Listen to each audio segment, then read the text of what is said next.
Well, hello, and welcome to the Nomiki Show. I am Nomiki Konst. The attack on our Capitol made things extremely clear yesterday. We have to restore reality, or we are going to lose everything. There were some pretty strong statements from Republicans, of all people, about how Trump's lies and misinformation, disinformation, incited this insurrection. That's true, and he must be held to account for his dereliction of duty and abuse of power. But there is more here, and we need to face it squarely. Orr Corrin is a professor at Indiana University and an expert on political violence. Let me read you a bit of what he said in this interview yesterday with The Conversation. I quote, "What hugely contributed to all of this misinformation? People mobilized based on a conspiracy theory with no evidence. I think this is a major problem, and that has to be addressed. I don't know how, but it is really crucial to address this underlying problem, that people believe in what they feel is real, not what is real." You could really hear this corrosive alternative reality at work yesterday. Check out these interviews by British television with the rioters inside of the Capitol. Let's play that clip real quick. Hill police officers, this was a losing battle.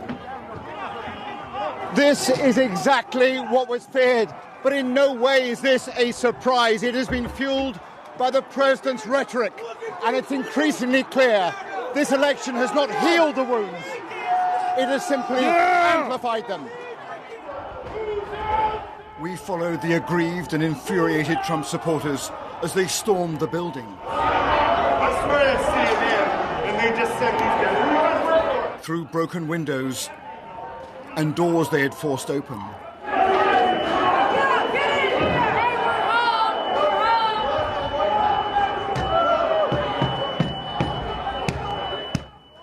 And for a few heady moments they felt they had won a precious victory.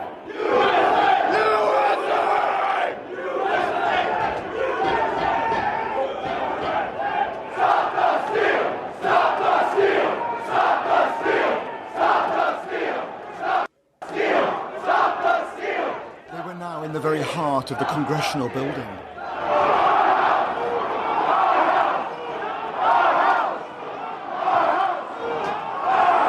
What's the purpose of storming Congress itself? Because they work for us. They don't get to steal it from us. They don't get to tell us we didn't see what we saw. We respect the law. We were good people. The government did this to us. We were normal, good, law-abiding citizens, and you guys did this to us. We want our country back. We are protesting for our freedom right now. That's the difference. What's the purpose of storming Congress? How do I know that? These people believe in what they feel is real, not what is real. They believe so thoroughly in a complete fraud that they ransacked the Capitol and set off confrontations that left 4 people dead. Professor Corrin says he usually sees this kind of political violence in countries that don't have institutions for resolving election disputes. In this case, we do have strong institutions, but Trump and his cronies attacked them, declared war on them, ripped away at them, fired folks whenever they could. Professor Corrin warns that once you engage in political violence, it becomes easier to do it again. And we saw this with Charlottesville. We saw this with the threats against the Michigan governor. And we saw it yesterday. But he says something else too. An effective response can help strengthen these institutions. So this is what we need. An effective response now. Shout out to Senator Markey, who unleashed a verbal manifesto on the failures of our republic and what must be done immediately to address them. Let's roll that clip of Senator Markey. Because the list of statutes that this latest shocking presidential phone call may violate is too long to recite. The president's words on that phone call, indeed, his conduct since the election, demand a serious response, one much more serious than the sham before us today. First, federal and state law enforcement authorities should investigate Donald Trump for election fraud, extortion, conspiracy, and whatever other charges fit the bill. And if warranted, indict and try him for any crimes he has committed. Second, We must recognize that Donald Trump is and will remain a danger to our Constitution and our democracy. So while time is certainly limited, we should impeach Trump again and bar him from holding office in the future. And finally, we should abolish the Electoral College. It is a vestige of a racist Jim Crow America, and we have outgrown it. Every person's vote in every state should count just the same. One person, one vote. Election fraud and reform are very serious issues. Election reform absolutely should be debated in Congress, which is why instead of today's kabuki theater, I invite my Republican colleagues to stand up and say, yes, we need to protect and expand voting rights and election security. We need automatic voter registration. We need online voter registration. We need same-day voter registration. We should make Election Day a federal holiday. We should restore voting rights to people with prior felony convictions. We should support independent redistricting commissions. Let's spend our time on the floor debating that, debating how to reduce the influence of big money in our political system, to slow the revolving door between government officials and lobbyists, to stop gerrymandering and voter suppression. That's the real election reform that we should be debating and supporting, not these shameful, craven, baseless objections.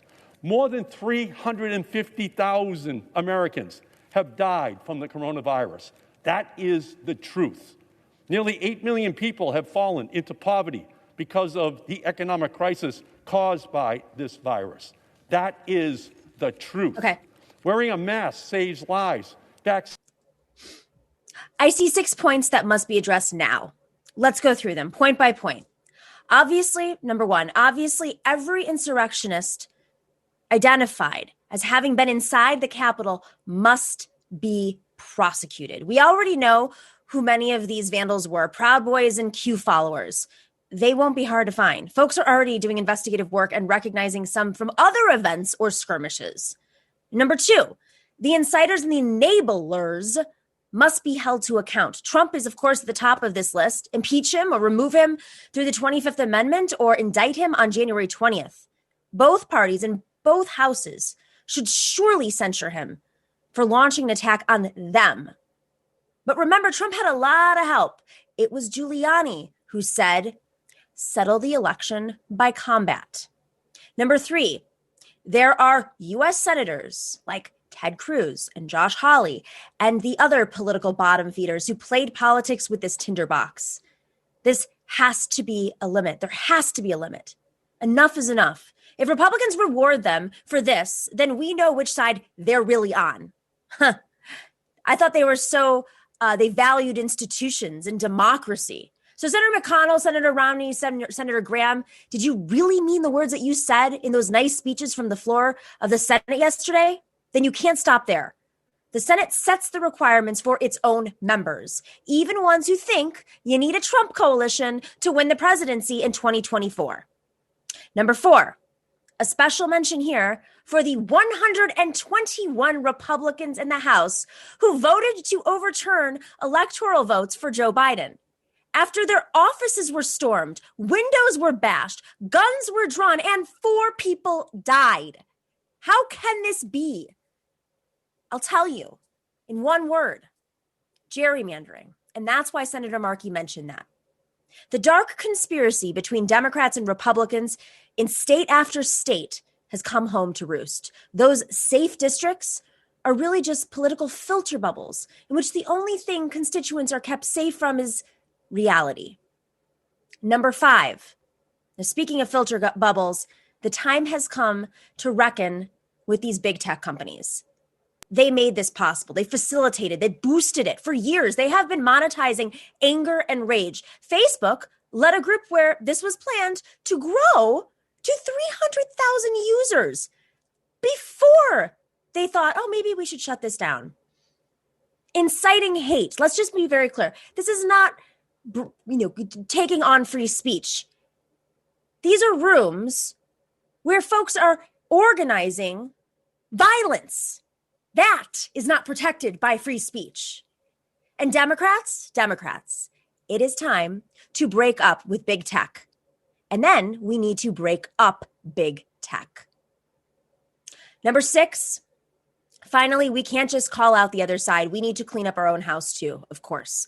I like being called a progressive because the label says what we believe. We want to make progress at improving people's lives. But you can't improve what you don't see or acknowledge. Understanding reality wherever it is, whatever it is an essential step to progress. Yet a number of our media voices have engaged in dangerous dancing with peddlers of fake realities. There is no excuse. From this day on, there should be no excuse. You can't any longer say, you don't get how dangerous this is. You can't dance with Gavin McInnes or Alex Jones on your platform, or ignore Trump for 4 years and solely go after Democrats.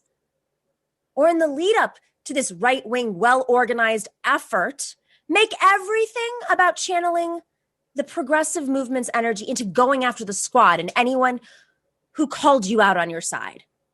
I'll ask after yesterday, which side are you on? All right, guys, we have a brilliant show today, if I do say so myself. We have Manuel Pastor. He is on to discuss the organizing in Georgia and how we won on the ground, what was done. He's back to assess that. And then later, the one and only Rabb is on to talk about, it didn't just happen, by the way, at the Capitol. Just the day before, this happened in a different way in the Pennsylvania Capitol. So he's going to talk about both events. Before we get to that, make sure to click that subscription button. Make sure to click like, smash that like button. Join us in the chat. Let's get debatey. Share us on social media. Check us out at the Nomiki Show on Twitter and on Instagram. And if you have not already, please join us on Patreon, because this actually takes a lot of work. We have a team, and there are a lot of tricks we could do, a lot of cheap tricks we could do to make the show grow. But we believe our community is smart and thoughtful and nuanced and wants to know how to build the progressive movement and build up progressive institutions. And so we can't do that, of course, without your support. So join us at patreon.com/The Nomiki Show. And we are in our book club already. We have just published our first book club interview with Professor Harvey Kaye, and folks should have already received their book on Thomas Paine. We will be doing another interview with Professor Harvey Kaye with the book club's questions. Make sure to check out our book club at patreon.com/The Nomiki Show. We will be right back with Professor Manuel Pastor.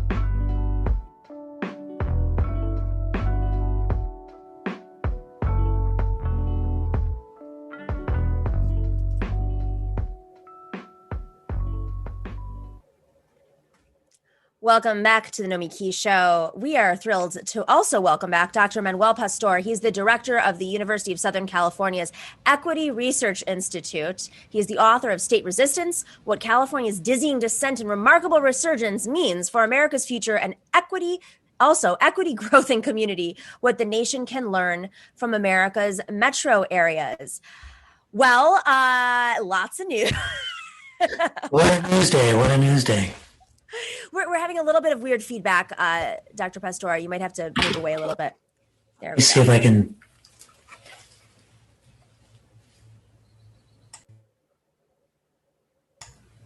All right. Well, I'll set it up while we set this up. So yesterday, of course, Jon Ossoff, in the midst of the chaos at the Capitol, we were notified that the Democrats officially took control of the Senate with the calling of the election for Jon Ossoff, Senator-elect now of Georgia. And of course, earlier in the very early morning, Raphael Warnock was elected to the Senate, taking both Georgia Senate seats, which I think folks have been following this fairly closely, especially with Stacey Abrams. But this didn't happen overnight, and Stacey Abrams deserves a ton of credit for this. But this was a movement that was happening on the ground in Georgia for a while. And if I can editorialize here, I personally feel that if the Democratic Party were fully invested in every single community in this country, you'd quickly learn that there are a lot more states and a lot more communities that are blue than we would have thought if we'd actually invested on the ground. And so folks decided to take it in their own hands and organize at the local level. And of course, we won the Senate as a result. But Dr. Pastor, you predicted this 10 years ago, right? Yeah, we've been studying basically how it is that movement politics meet electoral politics, how it is that community-based organizations working on the ground manage to turn out a very different voter, a more progressive voter that can actually shift politics over time. And in our scouting around the country, we were looking at Georgia in particular because there was so much interesting grassroots organizing from groups like Georgia Stand Up, which is a labor community of think tank and organizing group in Atlanta. Of course, the New Georgia Project, which was stood up by Stacey Abrams and now headed by Nsé Ufot. But there's just been tremendous grassroots organizing. And that, I think, has been something that the mainstream Democratic Party has completely missed. And I think it's incredibly important to realize that what happened in Georgia is it was not like Doug Jones won, a moderate Democrat. These are two of the most liberal Democrats being elected to the Senate, Jon Ossoff and Raphael Warnock, who are quite progressive, will really add a progressive voice to policymaking in D.C. And they got there not because of the traditional Democratic Party mechanism, but because of grassroots organizers. Well, it's a shame that the Democratic Party, after so many losses, let's just start with the shellacking. I mean, there was that famous shellacking after President Obama, he acknowledged the loss of the House in 2010? Which was the Tea Party wave, yeah. The Tea Party wave, exactly. And, of course, the Tea Party had been organizing well before Obama. It had nothing, I think that it exacerbated it, but this is not a new movement. It's like an evolution of the movement. I mean, we saw yesterday what happened. I'm going to guess a lot of those folks were Tea Party members at one point when that still existed. So they morph into different movements. But there was a very conscious effort. I mean, the DNC in particular is something I have a lot of experience sorting out these details. But in 2006, the Democrats won the House. That was a year that Howard Dean, the DNC version of Howard Dean, pre-lobbying, instituted the 50-state strategy again. And then they let that go. And the party became Obama's party. He merged OFA, his organizing outlet for his campaign, into the DNC. And part of that was because they were fighting for his healthcare, Obamacare. And then somewhere along the lines, it just said, we're not going to put the money back in the parties, even though we lost the House. And to me, that just seemed as if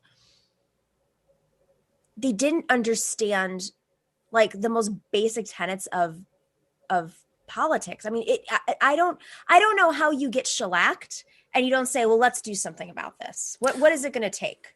Well, I think actually that's one of the things we need to watch for right now in 2020. When Obama won in 2008, one of the things that liberals and progressives did was say, gosh, what we need to do is to go to D.C. and advocate for policy change there. What they really should have done is rush back to communities to do the kind of grassroots organizing and social movement mobilization that could have provided wind to Obama's sails when he was right on things like healthcare and held him accountable when he was wrong on things like immigration and creating a deportation regime. And into that vacuum stepped the Tea Party. They were astroturfed in for sure by That's Koch right. brother dollars, but they were actually responding to this opportunity to do organizing. So I think one of the things that we need to insist on and lift up from this campaign is that it's not that Joe Biden won it, and it's not that Jon Ossoff or Raphael Warnock won it. It's that grassroots organizers, Black women, Asian organizers, Latino immigrants shifted Georgia and shifted the nation. They also were able to reach out to progressive whites of goodwill in the suburbs and really kind of make things happen there as well. So I think it's incredibly important to get back to what is really politics, which is our daily conversations with one another, that sort of shift and create the consensus that we need to change this country. I think what's so frustrating to me is it really doesn't have to be this way. We don't have to, just as if philanthropies don't need to exist to solve problems that the state should be solving, in my opinion. I don't feel like the burden should be on community organizers to register folks to vote when the party, a very well-funded mechanism, might I add, especially this last cycle, should be really putting forth that effort into not just registering folks to vote. I mean, that's the bare minimum you should be doing, but recruiting the next line of talent, training folks to work on these campaigns. I mean, one thing I heard over and over this cycle was there wasn't enough staff out there that had experience or training to work on this record number of candidates running their races. And it seems like we're constantly playing catch up. And then these small community groups or larger ones, shout out to Nabila Islam, who's a friend of our shows. She's a Bengali and she lives in Gwinnett County. It's a very large South Asian population. She started a group called SOS, Save Our Senate, but she had to go out there and raise the money on her own. And like, this to me is just, it's such a failure of our political institution to, at this point, given 1,200 seats lost, shellackings, not having the Senate, really, it was way too close even against Trump this last cycle. It shouldn't have been this close, at least electoral college wise. And to still say the burden should be on the organizers. It's amazing work that they're doing, without a doubt. But my God, come on. Yeah. No, I agree. And I'm not trying to say that the burden should be on them, but I know that that's where the leadership should be. You mentioned the book, State of Resistance, about the change in California politics. And it's easy from outside the state to forget that we are the state that gave you Ronald Reagan, Richard Nixon, tax cutting, anti-immigrant hysteria, 3 strikes laws, and over-criminalization of black and brown youth at a scale. Prop 22. And Prop 22, that was actually recently, at a level far above the rest of the country. And that arc of change from the 90s in California to being a leader in raising the minimum wage, a leader on protecting immigrants, and a leader on addressing climate change, that didn't happen because of the Democratic Party. That happened because of movement organizers that recognized that they needed to move politics away from get out the vote in moments of crisis to integrated voter engagement that relies on continual engagement with voters on a daily basis. Because the trick is not simply to get people to vote. It's to get them to recognize that the act of voting and democratic participation is your entry drug into the world of showing up at a city council meeting, showing up at a commission hearing, showing up when the police need to be regulated, showing up on a daily basis to make sure that community organizing and community engagement changes the country. It's a partnership, right? You need both for different reasons, but it's, if one does not fulfill their role, the other has more of a burden. And it really is jaw-dropping. But let's talk a little bit about what kind of work was happening in Georgia over the last decade. I mean, you first wrote about this in 2010, right? Yeah.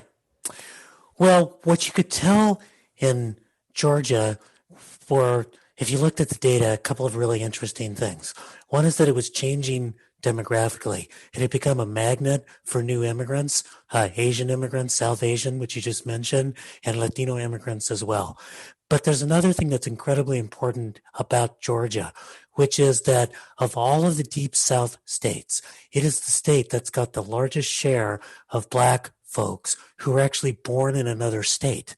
So there's a lot of people who were kind of coming back to Georgia on the idea that it was sort of a black mecca, but they also brought with them a kind of frustration with traditional black politics in Georgia, which a lot of it had to do with accommodation with corporate interests and sort of lining up with politics as usual within the Democratic Party. And that created an opening for a sort of new kind of politics that involved doing the kind of grassroots organizing around campaigns like raising wages, around campaigns like protecting immigrants, around campaigns like protecting the black vote. And it's that grassroots organizing. You could just glimpse it a decade ago, and it's kind of come into full realization in this last electoral cycle. It's fascinating. So the infrastructure that was there before, the black organizing that was happening, can you talk a little bit more about the corporate side of it and why there was this friction? Well, one of the things that, one of the easiest ways to kind of think about it is the following. Atlanta bills itself politically and by the business community as the city that is too busy to hate. That is, it tries to talk about racial harmony as a selling point. Atlanta has plenty of time to hate. I mean, if you look at the way in which it disenfranchises local black Atlantans, if you look at the way in which they haven't laid out the transit lines to make it easy for people to get to work, if you look at the fact that when you look carefully at the data that black people who were born in Georgia have basically not benefited from the boom in the economy that's occurred in Georgia, you recognize that there's plenty of inequality and plenty of issues to address. But there's been an accommodation on the part of a lot of traditional black civil rights leadership with the corporate community. And one of the things that I think has been really challenged by these younger black activists and organizers is that accommodation.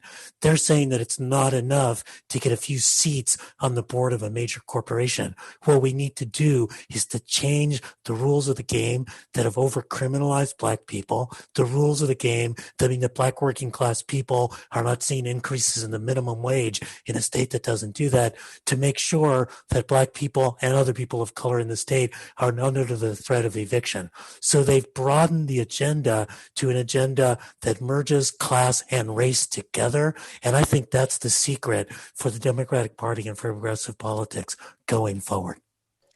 Where do you see, you say going forward, where do you see the electoral makeup going forward? I mean, this was such a huge set of wins. And granted, there were some very weird things that were happening. Like they were very close wins. Possibly affected, although we don't know for sure, by the president's weird war against the sitting senators in not overturning the election. But will that change? I mean, Senate seats obviously are 6 years, so we have some time here, and the demographics could shift enough by then. But will that change in time for the next gubernatorial election, for the next legislative election? Are we seeing? Is the organizing catching up with the demographic shifts? Whereas some of the other elections were close, but part of that reason is because the organizing wasn't there to facilitate and work with the demographic shifts. People outside of my Golden State don't like to hear this, but California is America just sooner. Our demographic change between 1980 and 2000 is the demographic change the United States is going through between 2000 and 2050. Our poisonous politics in the 1990s, in the midst of deep economic pain, whipping up the flames of racial hate, that's the politics that the United States is going through right now. And our future can be America's future, a future in which we've almost completely decimated the Republican Party in this state. And it has been a combination of grassroots organizing, changing the Democratic Party, and then also something that's really important, and I think it's a shift that you've been seeing in recent days at a state level and at a national level, business finally beginning to realize realize that accommodating with the Republican Party and the politics of racism and hate and fascism is not exactly a recipe for a winning future. So one of the interesting things that I think happened in Georgia is that the business community wasn't as convinced that these senators would be that good for business. They were also, they understand that if you really want to appeal to the dynamic sectors of the economy, it's not coal and it's not regressive business practices. It's high tech. It's the creative industries. It's a lot of stuff about the future, and that future values diversity and it values welcomeness. And I think you can see that just yesterday, the head of the National Association of Manufacturers, not traditionally a left-wing group, called for the president to be removed by the 25th Amendment. And I think you're beginning to see a little bit of that shift kind of occur. I think it's very, very important. You know, when 2016, the day after Trump won, in commas, the presidency, that is the day that Hillary Clinton gave up her campaign, I went in to go talk to my staff. I have a research center. I've got about 20 staff, a lot of them millennials, lots of them with undocumented relatives, etc. They were quite crestfallen, and they were looking to me for hope and inspiration. And I said to them, you know what? I think it's going to be worse than you think. Now, that didn't really inspire them, but I'm not going to you when I need some hope. But it was a completely accurate prediction, Yes, it was. and it got as bad as possible just yesterday. But my prediction now, and I just had a meeting with my staff, is it's going to get better than you think. It's going to get better because we now have a Democratic House, a Democratic Senate, a Democratic president. Because Georgia was won by community organizing and progressive social movements. Because the full face of fascism was shown in the Capitol yesterday. And Trump has been thoroughly discredited. And because the full face of racism was shown in the Capitol yesterday, because it's not now just black organizers pointing to the contradictions. People have seen on television, they know that if Black Lives Matter protesters or protesters for immigrant rights had gotten anywhere near the Capitol, they would not have been treated with the kind of kid gloves that this white marauding crowd of domestic terrorists found themselves in terms of treatment.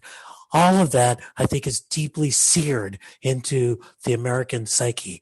Our task, and it's complicated, is to do two things: to open our hearts and make the tent bigger and bring people in who are realizing the mistakes they've made, and at the same time harden our strategies and become determined to destroy the modern Republican Party, because they have lost their right to exist and speak in the world with any kind of degree of authority. How we combine heart and head, soul and strategy will define where we go as a nation. Georgia has shown us the way. That's quite a pep talk, man. See, you can get inspired by me. I can. I'm going to add like just a little sliver for progressives who may feel, well, you know, Obama, he had the House and the Senate, and we lost our opportunity. My own take on that, being an elder millennial who was part of Obama 08 and protested the Iraq War, and not forgetting that George W. Bush was the most unpopular president at that point going in. We didn't have the organization we have now. People are two things. Nobody's going into the Biden administration like with hope and change, you know, blurred vision, number one. Number two, yesterday, if we had any leverage, the moment is the leverage. Great Depression 2.0, a pandemic that needs massive government response to be able to distribute vaccines. Like, he actually has to spend money on this. And of course, just this growing white supremacy that is just, it's gotten to a point where even without Trump in the presidency, or worse, maybe he's going to keep organizing, it will only grow. So it has to be dealt with. But simultaneously, because folks have not been relying on the Democrats or the president or whatever since 2010, since 2009, folks are organizing, like you just said, in Georgia on their own and showing up. So that pressure on the outside, I truly believe, even at this point, even with the appointments to the administration that I am not happy about, I don't think he can run away from this. I don't think you can astroturf through this situation. It is too dire that Joe Biden is going to have to respond. Otherwise, the country, it's not that his reputation will get worse or his legacy won't be as strong. The country will fall into a deeper pit. You know, I think that's a really, really important thing to say. And I always felt with Obama that people who had expressed disappointment were somewhat shocking to me, because you can only push a politician as far as you've changed the political calculus of that person to make it possible. So I always think that we need to look in the mirror and ask the question, what are we doing to do the kind of organizing and community building to actually change the political calculus so there is no choice but to have a massive stimulus bill? There is no choice but to build racial equity into policing. There is no choice but to address climate change through a Green New Deal that actually delivers benefits to frontline communities that have long suffered from environmental injustice and creates transitions for communities that have been reliant on jobs in fossil fuel. And it's going to require, as you said, some pushing from the outside, but it's also going to require outsiders getting in. You know, Raphael Warnock did not fashion himself to be a politician. He's an outsider who stepped in to run and win. And I think that when you look in particular at the squad in Congress, when you take a look at some of our dynamic political figures who have emerged from my state, California, someone like a Karen Bass, who made the leap from community organizing to the state assembly to the Congress, that we need to have pressure from the outside. We need to have outside community organizers running for office themselves. And then we need to understand that they're only going to be able to move as far as we make these conditions change politically for them. Excuse me, Dr. Manuel Pastor. I hit the mute button by accident. It's always a pleasure to have you. This was just the perfect conversation to have in this moment. We had to reflect on what happened in Georgia and connect it to the crisis that we're facing, the bigger crisis, but also this fascistic crisis, because we're going to just keep beating the drum on this. You can't ignore fascism. There are patterns that I think we've kind of moved through because every day there was a new Trump issue, and that's part of the fascistic pattern into the rise of fascism. But the movements also show their own patterns, and I think it's really important to think about that as organizers and how we fight that, and also fight within our own institutions to make sure that they're doing what they need to do. So I'm very grateful that you were able to join today, and hope to have you back on soon. Be well. Stay safe, healthy. Glad to be with you, and I've never been more hopeful and more determined that we need to do the hard work and make the change possible. Thank you very much. We will be right back with the one and only Representative Chris Rabb. We'll be talking about yesterday's events and the events that have been happening in the Pennsylvania Capitol. You won't believe it. We'll be right back.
Welcome back to the Nomiki Show. I could not imagine having a better guest for today to reflect on what happened at the Capitol as we were going live. For those of you who weren't here, we were getting ready for the show, and this was all happening, and we just turned the show into like a breaking news, live show, and just everybody really stepped up. Representative Rabb represents the 200th district in the Pennsylvania House. Pennsylvania has a whole lot of lawmakers and not enough rules to hold them accountable for their actions. I'll just start with that. He is a progressive. He is the author of Invisible Capital, which I see over his head. You should grab that and promote it so people can buy your book. It's a great book. He is a scholar of many things and a regular on our show. Rep Rabb, thanks for joining us today. You're on mute. Boop, boop. I did it too today.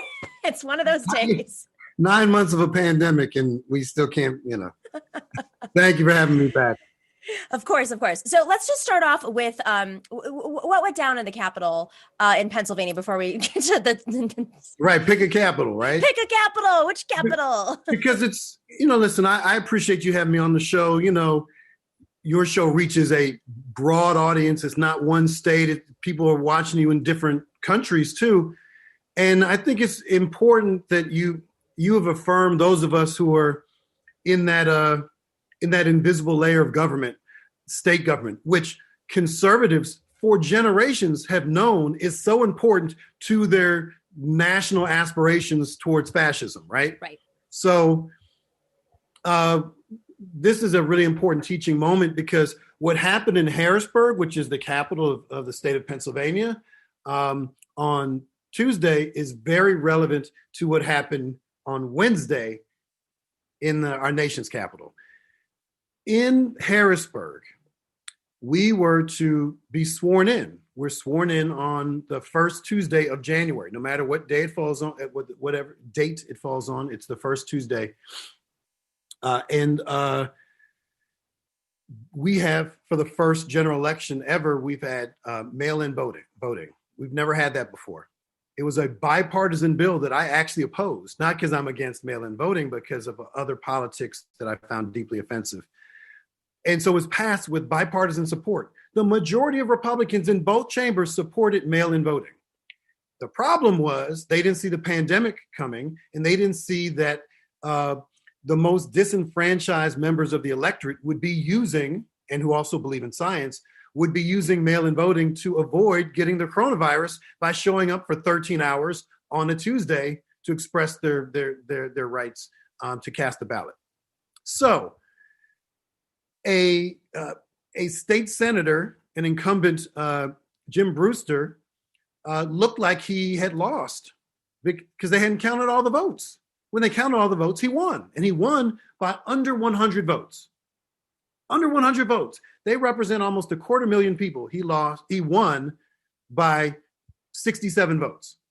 Fair and square, super close. Damn. They counted them, recounted them. He won fair and square. But because of the last minute mail-in ballots that put him over the top. And we know in Pennsylvania and through pretty much every state that does this, maybe with a few exceptions, that the folks who tend to vote by mail or vote early are the folks who Republicans seem to care about the least and are wise enough not to support their policies. So they wouldn't install him. They would not swear him in. They would not let him be sworn in. These are colleagues of his. He was not a new member. He won re-election. And they did not let him be sworn into office because they didn't like the outcome of the election. Unreal. Now, I just have a question about this. The colleagues, the Republican colleagues that refused to swear him in, were they all of the Republicans, or was it a brand of Republican that may align with Trump, may align with Q? Were they elected on that? Because, I mean, this is what I'm trying to understand is who in the Republican Party is letting this happen. Let me make it real simple for you. There are not a lot of gradations of my Republican colleagues in the House or Senate. They are either aggressively in love with Donald Trump, or they are tepidly supportive of him. But there's no one that I know of who was a Republican who was anti-Trump. I don't know of any colleague who said that they would not be voting for him or they thought he should be removed from office before yesterday, or that not a single one. And our chambers have been controlled by Republicans for generations, largely through gerrymandering. Because what your audience needs to know is that we can say Pennsylvania is this or that, whatever, but it's because of political gerrymandering that has allowed for the overrepresentation of Republicans in state government and in statewide offices, because they rigged the system in the after the 2010 census and after the 2000 census and so on. That will change perhaps significantly after this census, and having a state Supreme Court that's 7-2 Democrat. So that's good news, but we have over 1 million more registered Democrats than Republicans. But you would not know that looking. Are you kidding me? Over There's a million? There's almost 1 million. And there's only 13 million people in Pennsylvania, which is, we're the 11th most populous state in the country, I believe. But there are a ton of Democratic voters beyond what the Republicans claim.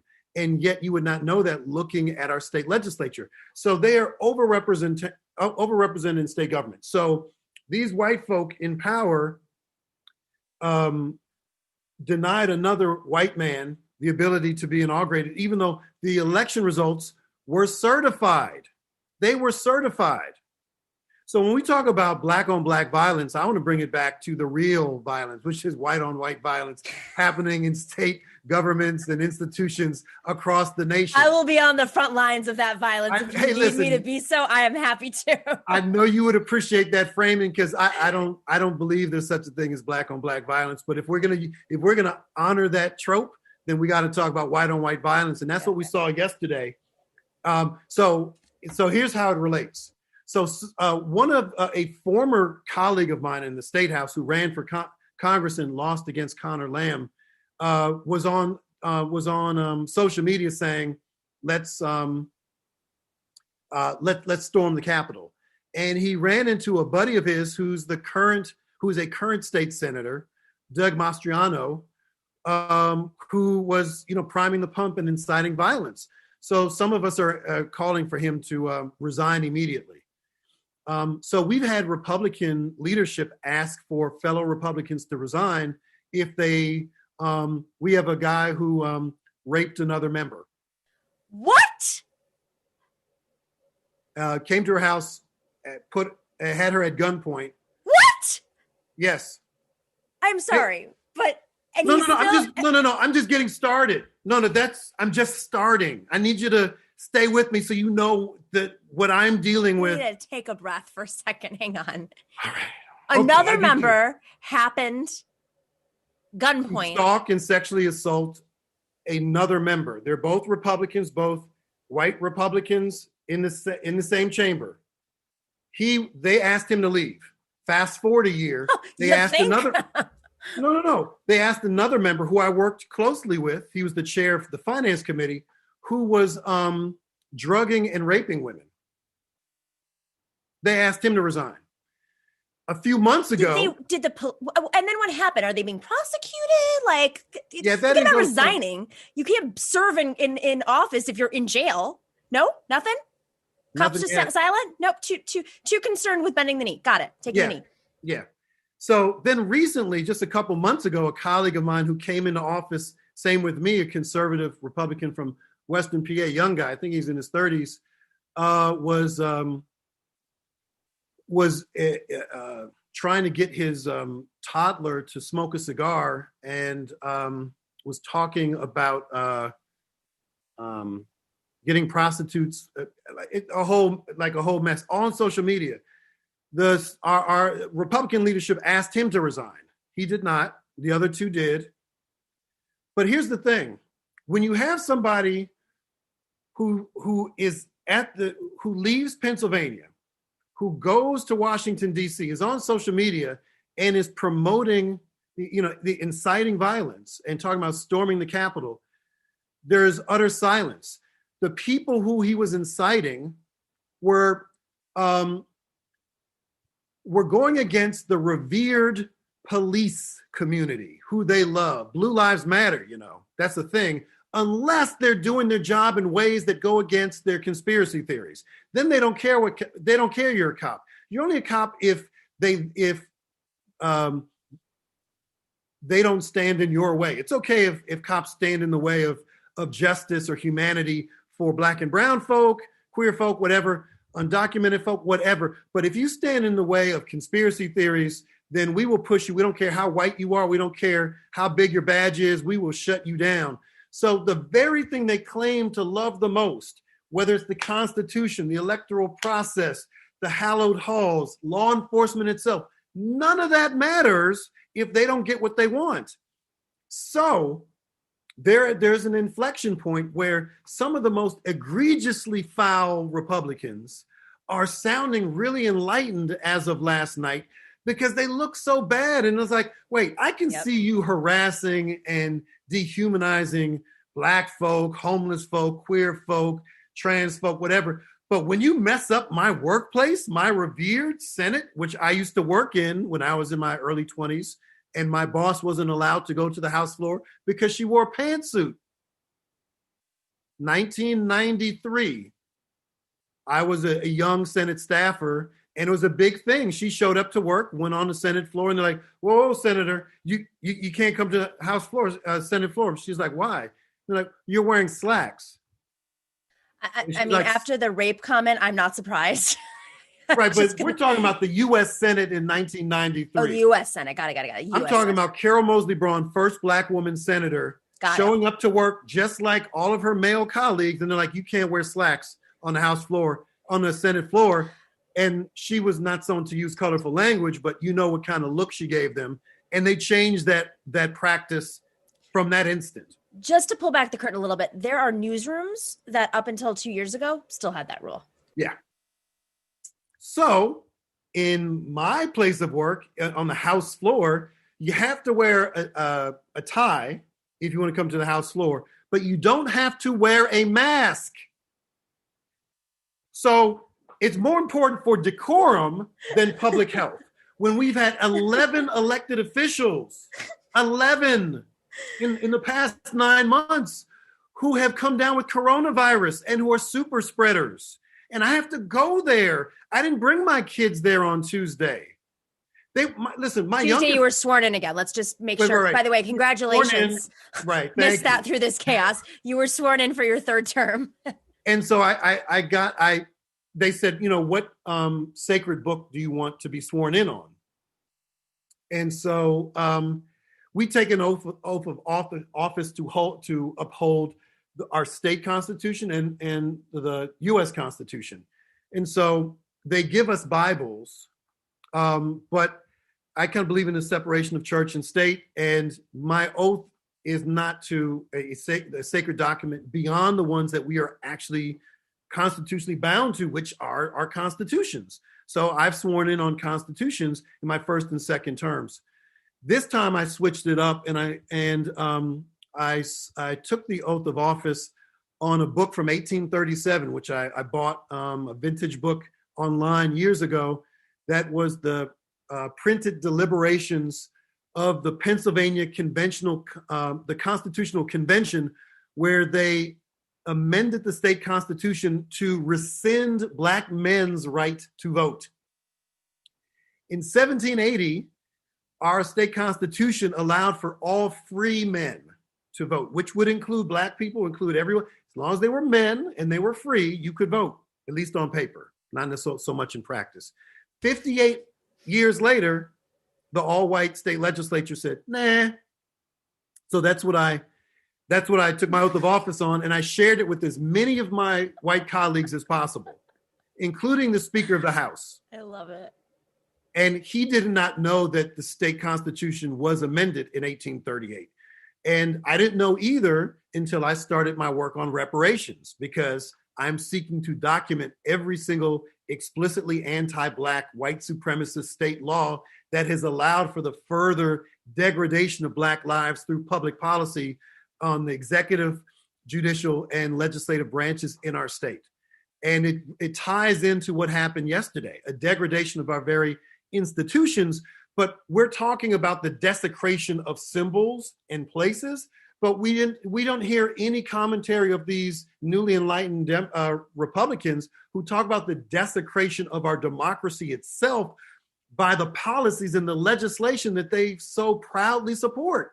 So what those white supremacists did yesterday is nothing compared to the policies, the laws that are on the books that have dehumanized millions of people to this day. So the irony was just too great for me. I had to shut off the TV and just get some sleep because the hypocrisy was too great. And the last thing I want to say real quick, because you got me all worked up. For my colleagues and friends and acquaintances and so forth who were saying, rightfully so, if that was a Black group, BIPOC group, they would have been shot like pigs, right? That's true. But then when they say this is totally un-American, I shut down. Because what people need to understand who don't know the history or are operating under a collective delusion, this is the protected norm, what we saw yesterday. The reason they could get away with it was because of their whiteness. Right? Because we know no one would suggest that they could have gotten, that it was the Capitol Police was understaffed, and if it were all Black, it wouldn't, it would have been the same way. No, that wouldn't have happened. They would have shut that down. So this is the norm. When we talk about white mob violence and vigilantism, that is the norm. It explains why millions of Black people left the South, because we were run out of these rural towns in the South. That's white vigilantism. None of that was legal, but it was the norm and the protected norm. And white folk who remained in the South, who benefited from all of those Black folk leaving and taking their land, their business, their property, there's no reparations around that. There's no understanding that they benefited from these protected norms of vigilantism. The Tulsa Massacre of 1921 is the perfect example. There's so many. Wealthy community, Black excellence targeted for success. Yes. And a massacre happens. Rabb, I want to show you a clip because I took a break yesterday. I'll tell you a little personal story. We covered the show for over 2 hours, and thank you to everybody who stayed in the chat and engaged. And I had to go grocery shopping, and I went to Trader Joe's. And I was on the phone because, they don't let you in line because of COVID. They space you out. So I was sitting in the front of the line, and I was on the phone, and I was talking to somebody about the coup. And the guy goes, "How's your day going?" And he was regulating the line. I said, "Well, it started off great, but we're under a coup. I don't know what's going on." And I turned, the woman behind me goes, "Good for them." Sorry, that was very loud. "Good for them. Good for them." And I'm like, and she goes, "They're finally being revealed." And I was like, "Oh yeah, the Trumpsters are finally being revealed." And she goes, "No, I'm one of them." And I'm like, "Okay." So I walk away, go and do my groceries. I'm still on the phone, just taking my calls. I'm in the dairy section, and she shows up with her cart, and she doesn't look like any of the people on Capitol Hill. I'll just say that. She's, well dressed. Her hair's, it was just could have passed for any background, any political background, right? Pulls up her cart and goes, "How dare you? How dare you be so vocal about a coup," right? Mentioning it to somebody else. And then she goes, "He won by 50%, 50%. She starts screaming at me and plowing me with her cart. And I'm literally like running away from her, and everyone's watching. It was the craziest thing. And it was very much. Punch her. I didn't punch her. I literally just shouted "white supremacist" and ran away. Anyways, I mean, that was the lead up. So I'm like, I'm so frustrated. It's like, how can anybody respond in clarity right now? This is just the hottest moment. I turn on the radio, I put on NPR, and Cori Bush is being interviewed from, I believe, the basement of the Capitol because they were under lockdown, and with such clarity and such, I mean, it was just, her preacher was coming out in her. She talked about the injustices. She talked about what was happening. And for her to be ready, because she knew this was coming. She didn't come up with this last night. She knew that they were organizing because they announced it. And she created this resolution. It wasn't exactly a secret. It wasn't a secret because I saw these people say, well, why did she write it the day before? Because they were announcing it. Maybe the cops should have noticed that too. So let's play the clip of Cori Bush because I was brought to tears listening to her on NPR earlier, and then she went on air. Do we have that clip, Dorsey? And had it been people who look like me, had it been the same amount of people, but had they been black and brown, we wouldn't have made it up those steps. We wouldn't have made it to be able to get into the door and bust windows and go put our feet up on desks of Congress members. We wouldn't have made it that far. We would have been shot. Yeah. We would have been tear gas. We would rubber bullets. That would have happened before we made it there. We need to call it what it is. It's white supremacy. It was white privilege, and it was the call of our president. And it was encouraged by our Republican colleagues, and that is why every single one of them, especially because they have been the ones trying to steal this election, that's why we are calling for them to be removed. They should not be seated.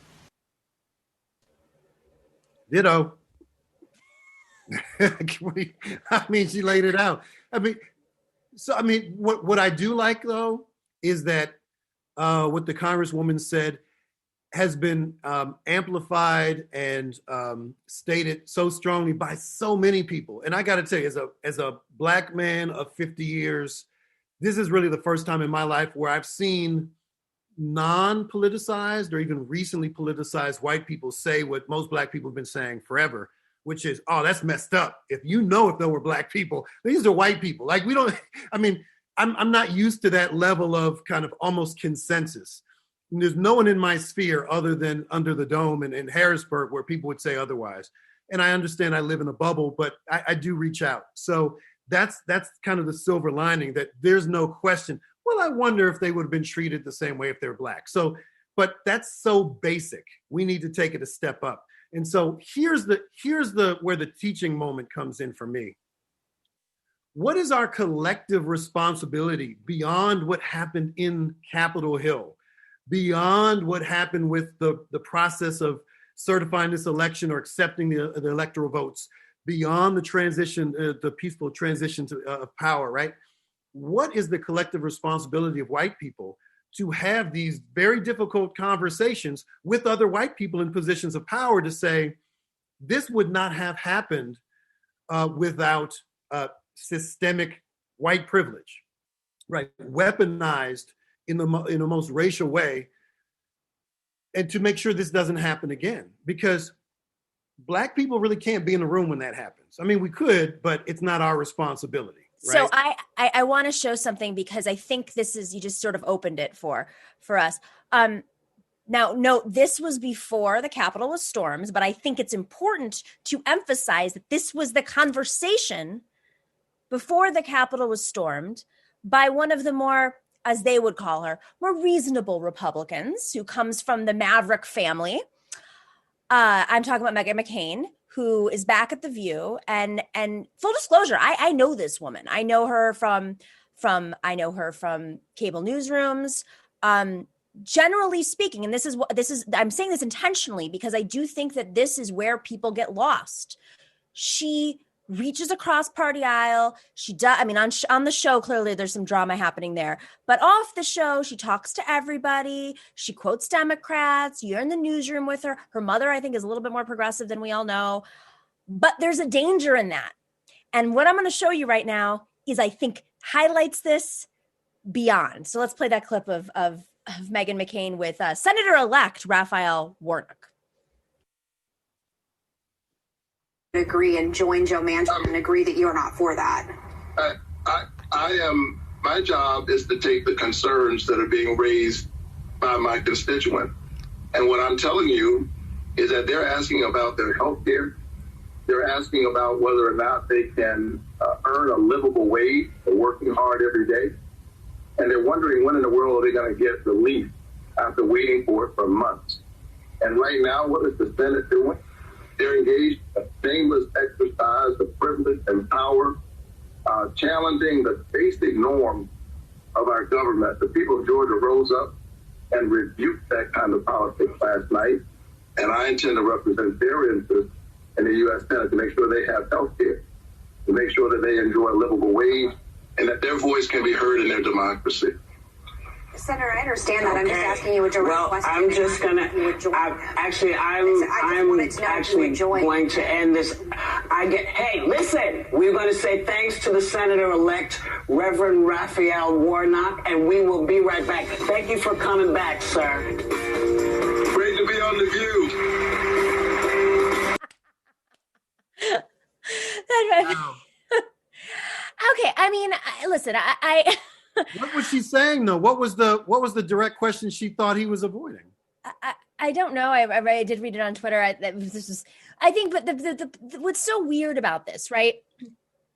She spent the last 4 years criticizing Trump. She spent the last 4 years saying, this is not our party. Every single, we are more dignified as Republicans than this, praising her father. I miss my father. Meanwhile, this guy just kicked Kelly Loeffler's butt, a woman who has clear racial issues, insider trading, which Martha Stewart of all people got into more trouble for way less. She's nothing like what she has painted her father to be. And not to mention, this is a state in which Donald Trump did everything he could to reverse the election. I'm like, which side are you? I don't get it. I just don't get it. So let's talk about the differences between the racist right and the more dignified right, and how it matters that the dignified right don't just give a speech on the floor when they look bad, but actually follow through, and what they can do to follow through, and how we can hold them accountable. Well, I mean, it's all racism. Some is more explicit or extreme than others. I mean, look,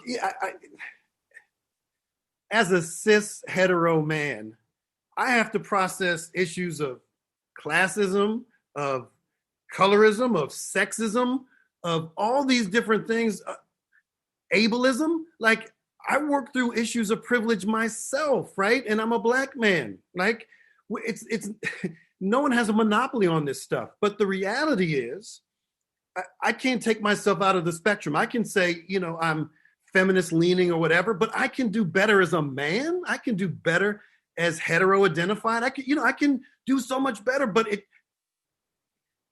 everyone needs to say that. Everyone can do better. Have the humility, have the decency to say, I'm a flawed human being and I will continue to make mistakes, but I don't want to make the same mistakes. Now, for those people who are weaponized by elective office and large campaign coffers and so forth, they have an even more important responsibility.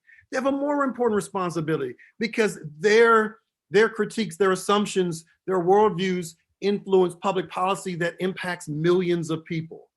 And I don't care if the person is liberal or conservative, they can still do and say racist things, right? And so what is their responsibility in this moment? Because it's easy to go against Trump. Now we got all these Republicans talking about how he's desecrated the office and so forth. He did that 5 years ago. I mean, like, this is a non-issue. I'm not impressed by anyone resigning. I'm not impressed with anyone sending out tweets or any of these things. Nothing. None of that impresses me. What impresses me is doing better in substantive ways that impact institutions and make sure that this doesn't happen again, irrespective of who's in the majority, who's in the Oval Office. That's what is impressive. And to make that change, it takes courage and it takes integrity. And that's not something that's encouraged among a lot of public figures. And it's not encouraged among a lot of Americans, frankly, to do this type of work. We're in a nation that's not even infected by amnesia. Not enough people know our own history to have amnesia, to have the luxury of amnesia. We don't know. And so my grandfather used to say, it's okay being ignorant. It's not okay to stay ignorant, right? And that's part of American culture. We are in love with our ignorance. We want to believe we are the best. How are you going to be the best if you haven't seen what other countries are doing? If you don't have a passport, you have no business to say that. If you say, I've been to every country or many countries and America's the best, okay, you're entitled to your opinion. But if you've never visited another country, you don't speak another language, you don't know other people, then shut the fuck up. Yeah, I said it. And we should have a society that gives people the ability to do so, because how many people can't leave their communities? Exactly. Exactly. And I mean, I know people, I grew up in Buffalo, New York, and Western New York. And I will never forget, I had a family member who, I didn't grow up in Buffalo. I grew up outside of Buffalo, 35 miles outside of Buffalo, something like that. And I had a family member who told me she had not been into the city of Buffalo in over 15 years. I went there every day. My school was there. I was like, what? That's where bad people live. That's where the bad people are. That was exactly what it was. It was, I mean, she was not a blood relative. I'm just making that very clear, because she was not a blood relative. But she came from whiter roots. That's all I'll say. But man, I mean, but this is a problem. I think what you said is about ignorance is spot on. I just want to read you mentioned, what did McCain say? She said, "Senator, I do believe that average Americans care about packing the courts. I just want to know if you would agree or join Joe Manchin and agree that you are not for that." Well, here's what's so problematic about that statement. We live in a nation that is civically illiterate. So what percentage of voters, what percentage of adults, what percentage of anyone who can read and write know how many people are on the Supreme Court? Or know anything about our know that the Supreme Court exists. I mean, so that is, she could have framed that differently. She could have said, if she were operating in good faith, she could have said something like, do you think it is appropriate for a new majority to expand the Supreme Court to protect their own interests at the expense of the greater good? Now, I wouldn't agree with that, but that's a little more honest, right? But we've done it before. There's nothing that says we can't. We can do it in the right way, or we could do it in a shabby way. We could actually expand the size of the Supreme Court to have more diverse and highly competent justices on the Supreme Court, even irrespective of their political ideology. They're very competent and smart people who do not share my political philosophy. I do not believe those people are idiots. I believe they're wrong. Right? There's a difference. So what he has done, and some conservatives agree that a number of his appointments and nominees are not actually competent for the roles that they serve in. That's a bigger issue. And that's something that I was not a fan of John McCain as an elected official. His Maverick thing, I think, was way blown out of proportion. I'm just, him being, more decent than everyone else is not impressive to me. All right. That's like saying, he didn't shoot somebody on the floor, so exactly. He's a good guy. Yeah. I'm not in love with that framing of him. But she could have said that. So most people are not thinking about packing the courts. They're thinking about being evicted. They're thinking about surviving COVID or avoiding COVID or not being beat up by a police officer for doing nothing wrong. They're thinking about a whole bunch of things. They're not thinking about packing the courts. That's a very small percentage of our population. And for her to lead with that, it's a gotcha question that is problematic. But it's also problematic. The most important person in the Senate now is Joe Manchin. Thank you. He's like Mr. Power Broker. He and Kyrsten Sinema are going to be sitting there, come and kiss my ring, come and move my vote. How about we primary your asses? Sorry. Again, right? I should say. It's arithmetic, right? There's 50-50 tiebreaker is the vice president. And, if he says, I'm not going to vote this way, or I want this in exchange for my vote, then Biden is going to be in a tough position. The problem, of course, is if Biden doesn't cower to Joe Manchin's bullying, potential bullying, and he switches parties, or he becomes an independent and caucuses, as has happened. Obviously, that's something Bernie Sanders has done, caucus with the Democrats, and he caucuses with the Republicans. Then Biden is not. I would hope that Biden does not reward him for that defection. It'll make it hard for him to do things back home in West Virginia.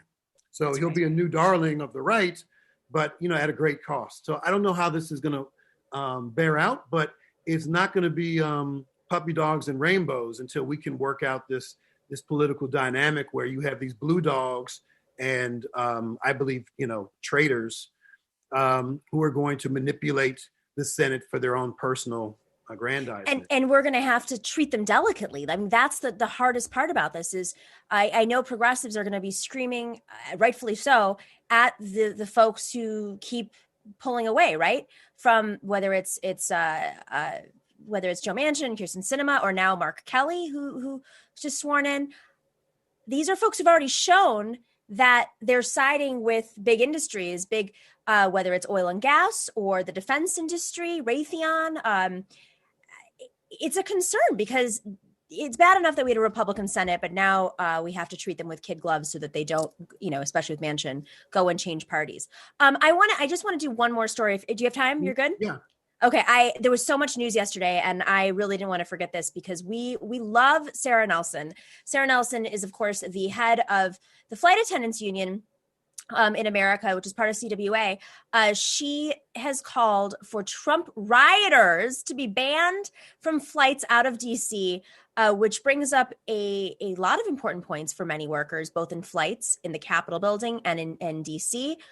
They were placed at risk by the rioters, lack of safety for social distancing.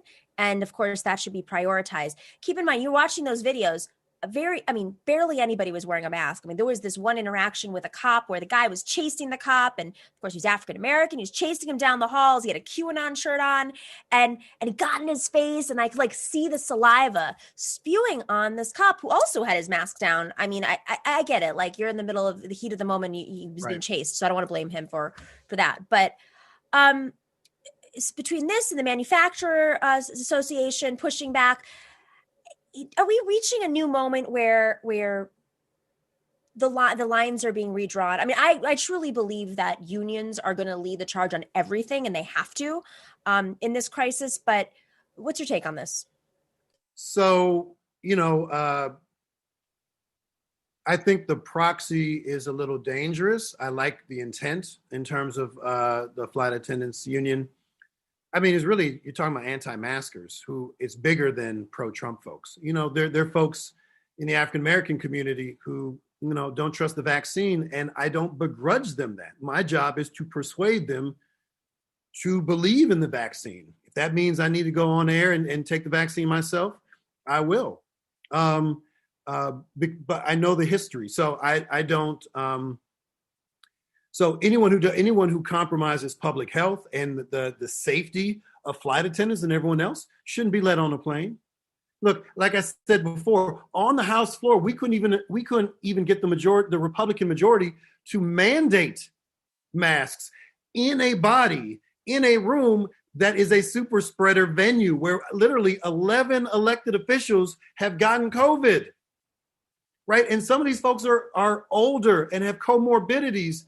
Didn't one just die also? Yes, my colleague Mike Reese, he died of a brain aneurysm that may or may not be related to his COVID diagnosis from less than a month ago. So I'm not a physician. It's an awful thing. He leaves a partner and 3 children, and that's awful. And he was supposed to be sworn in, and he died January 2nd. So this has real consequences, but the politics of this is bigger than. So I think a lot of my Republican colleagues actually do believe in the coronavirus. They just don't have the integrity or courage to admit it because the wackadoos who are their base don't accept it, and they don't have the convictions to do the right thing. And that's what a real public servant is. The worst thing you could say to me is to call me a politician. Right? Because I ran for office because I was tired of politicians. I'm a public servant, and people say, oh, well, that's semantics and you're just using language for flourishes. No, there's a big difference. The people we're seeing now who are like Lindsey Graham, who's talking about Biden won fair and square. He wasn't saying that weeks ago. These are folks who are political opportunists who are only doing it for their own good. Public servants do it for the public good, for the common good, and there's a difference. And there are public servants who are Democrats and Republicans. Now, that doesn't mean that I agree with the Republican public servants, but I believe that they can be honorable people who see the world in a vastly different way than I do. And I got to work with them. So to my friends and colleagues and accomplices who are really upset about the Senate and what we need to do in pushing Biden to the left. And I'm down for all of that stuff, but we have to be smart about how we do that, because at the end of the day, you can't get past the math. Where is the math to allow us to get what we want? And what is the timeline to do that? And I'm not an incrementalist by nature. But when you're talking about the legislative process, and we're talking about progressive folks demanding institutional changes, as we should, when we talk about how they're implemented institutionally, we have to understand the institution. And if you don't know the math for a particular institution, like it takes 102 votes to pass anything out of the Pennsylvania House of Representatives. That is stuck in my mind. At the end of the day, if I don't have 102 votes, then then I got more work to do. And that may require my folks from the grassroots to help me from the outside in and so forth. But I can't get past 102. I can't say, oh, that's not right. That is the structure that we have to work within. So how do we influence it, and over what time frame? Because we don't all get everything we want immediately. Listen, I'm the descendant of abolitionists. They spent decades, they spent generations fighting for the mass liberation of Black folk. They didn't say, well, in what election cycle are we going to pull this off on? And how are we going to get this done in the next fiscal year? They didn't think like that. They said, as long as it takes, and we're not going to stop fighting. And because of that commitment and that resilience, we were able to go from a nation that held people in bondage to at least the prospect of freedom, right? Because it was a fragile freedom at best for my ancestors who were born into slavery, but who died free. We need to have that mentality, and the abolitionists were very strategic. They had different ways of applying their treasure in different areas. You had white abolitionists who were working with white politicians. You had Black abolitionists who were working with enslaved folks on the inside. We had so many people had different roles. And my grandmother, who I miss dearly, was an extraordinary community organizers in Baltimore who fought against Nancy Pelosi's brother as mayor of Baltimore. They had quite a rivalry. I was literally just going to ask you, did she know Nancy Pelosi's family? Her family called my grandmother Geronimo because she was badass in a good sense. Okay. The best sense of the word, because I honor the spirit of Geronimo. So she said, everyone has a role. We may be in a role as progressives now in the minority, on the margins, but that doesn't mean we don't have value. We may not want to be in this role right now, but this role will evolve. We may become the majority. It may not happen as soon as we like, but we got to put in the work, which requires a level of literacy around the institutions we seek to change. And if you haven't done your homework, that's on you. No one's keeping you. Listen, there were laws that kept Black folk from reading and writing, kept white people, punished white people for teaching people who were enslaved, not slaves, to read and write, right?